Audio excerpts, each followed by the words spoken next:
Okay, so yun, good morning. So ang topic natin ngayon guys is related dyan sa isang scene sa Hello, Love, Goodbye. So kasi ang topic natin ngayon is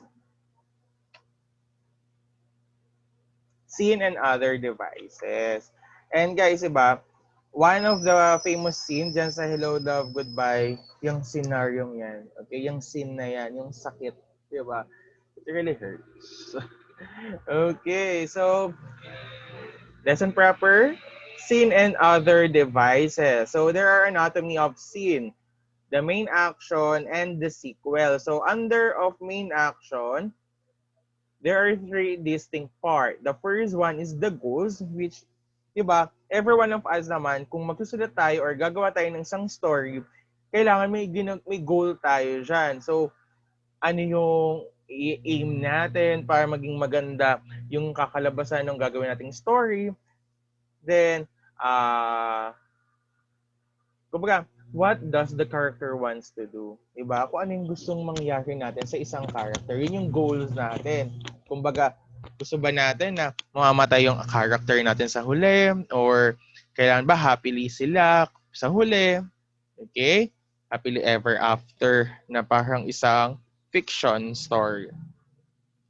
Next is the conflict. Of course, yung pangit or hindi maganda ang isang kalalabasan ng isang story kung walang conflict. Kasi walang intense part. Kasi most of the story kasi guys, diba, madalas may intense part tayo. So, kaya ang conflict, importante siya sa isang story kasi nandiyan yung intense part kasi yung goal natin kumbaga, maano natin kumbaga, maakit natin or makatch natin yung attention ng audience natin or the readers natin. Then of course, the failure and disaster. So, hindi naman lahat ng story natin na gagawin is successful. So, there is also the failure or disaster dun sa mga scene in a novel or biography. Next is the sequel. So sa sequels naman guys, diyan papasok yung reaction. Yung kumbaga, wait, stop. Kailangan ko huminga kasi nandiyan na yung intense part. Yung mag-react ka muna dun sa yung mag-react ka muna dun sa isang bagay. Okay? Yung magko-comment ka muna. Then, next is the dilemma. So, sa dilemma naman guys is your bad days are not over yet. Though, you will face with a dilemma, option that are both not pleasant. So, hindi kasi naman lahat, okay, positive yung magiging story mo. Okay, there is also the bad side of it. Kumbaga hindi lahat perfect. Okay? May mga scenario din or yung mga pwedeng mangyari na hindi maganda. Next is the decision. So, sa decision naman guys is your main character is still the make the choice, though no matter how difficult, this will ultimate decide your character destiny. So at the end, ikaw pa din as the writer or as the director of your movie or your story, ikaw pa yung magdidesisyon kung ano yung magiging resulta ng yung gagawing story. So there are comparison to television series, okay? So various television series, both based on the real life or not, also follow a similar structure. The more number of episode or season has, the more goals of conflict characters have to face. And the more na madaming episodes, guys, the more yung intense part na tinatawag, di ba? So under of comparison of television is the episode. So sa episodes, guys, so some television series have independent episodes, each of which has their own plot from the rising action to denouement. Okay? So guys, denouement po yung pagbasa doon, ha? So when the viewers watch the next episode, they will again take the roller coaster ride from the very beginning. The action will again be the level and will be just begin to rise from there. So guys, kailangan every time na gumagawa ka ng isang story or gumagawa ka ng story sa isang episode, kailangan guys, you always think the plot. Okay, yung meron tayong rising action, then nadyan si climax, then sa denuma. Dapat mag-end siya ng maganda. Nag-start ng maganda, mag-end ng maganda. And wag natin kakalimutan is the intense part, which is the climax. Kasi diyan makakatch yung attention talaga kasi diyan ka aabangan yung story na ginagawa mo. So, aabangan nila or diyan nila masasabi na, wait lang, nakakatamad, di ko na siya tatapusan. Or it's either, gosh, ayun na, intense part na. Ano kayang mangyayari? Diyan na yung madaming tanong sa isipan ng mga manunood natin eh. Yan. There are some television series that have feature one major problem or main goal for the whole season. Pero guys, iba, mapapansin natin, every time, bawa sa Netflix, manonood tayo sa Netflix, iba may mga part doon na talagang every episodes, guys, intense talaga yung nakikita natin. Okay, next is the full arc. Sa full arc naman, guys, is the television shows that have episodes that can stand on their own may have a full arc. This means that while each episode of Criminal Minds may show the detectives fighting or catching one villain, an arc villain would connect all 22 or 23 episodes. Guys, recommended. Recommended i-recommend ko lang sa inyo na palabas if manunod kayo sa Netflix. Ang example ng full arc po doon is the Gotham. Okay? Sa Gotham kasi guys is kumbaga iisa lang yung villains doon pero hindi makita-kita kung sino pa. Okay? So may mga questions na part. Okay? Kung kanino ba talaga nagwo-work, yung mga nakakalaban nila or nahuhuli nila na criminal. Okay? Example of that is Gotham. Try to catch or try to watch Gotham in Netflix or in YouTube. Thank you guys. An endorser. Okay, next is writing the non-fiction scene. So when you are writing non-fiction scene, guys, or yung mga based on the reality na palabas or na kwento, okay, ayan, creative non-fiction is merely a true-to-life version of fiction. So ito yung mga dapat yung tandaan. Okay, number one is use the anatomy of a scene as a guide. Okay, you may use the anatomy given above as the guide.